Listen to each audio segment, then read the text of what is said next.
Humans are just more intelligent than all other species, we are able to communicate better, and due to our intelligence have been able to create far better environments for ourselves to include new forms of entertainment.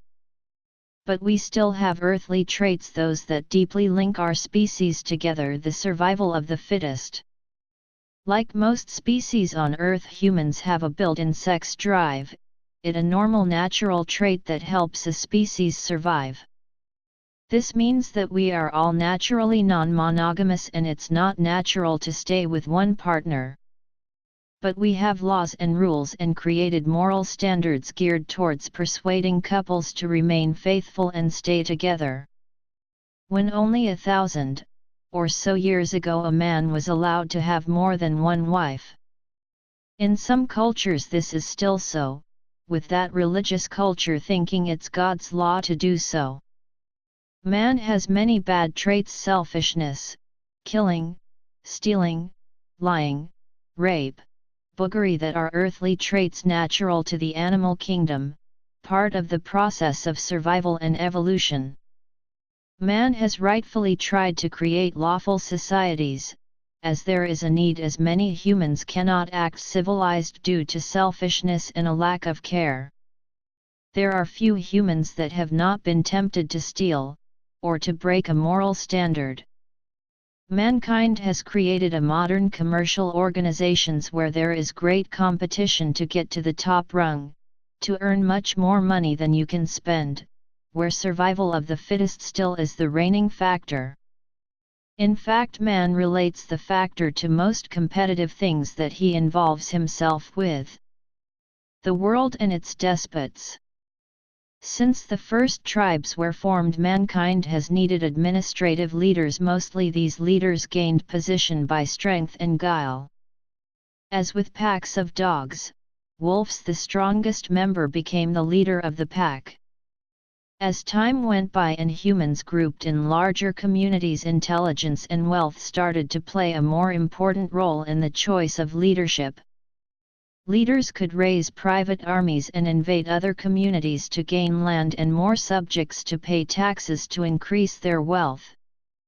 To achieve these aims, the despots have used religion, wealth, promises, desire and propaganda to hoodwink their followers.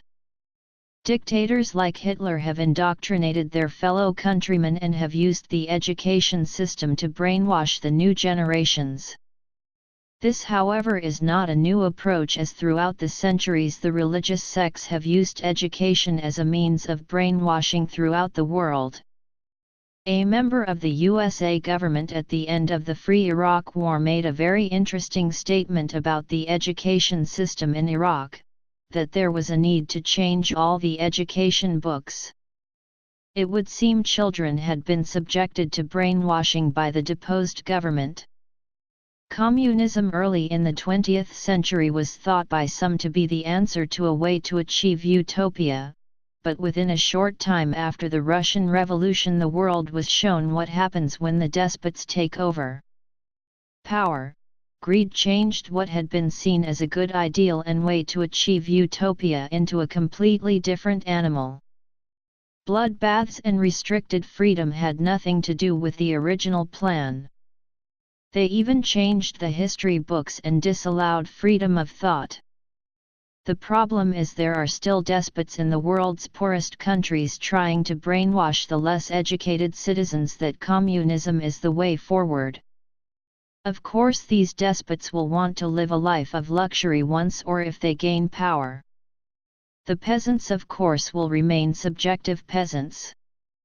Democratic systems such as the United States on the outside look very respectable, but who truly control such systems? One only has to note the names of senators or presidents to see that political clans are the true power behind the White House.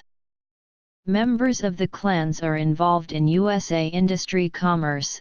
The problem is that there is much corruption and, or, commercial influence on policy.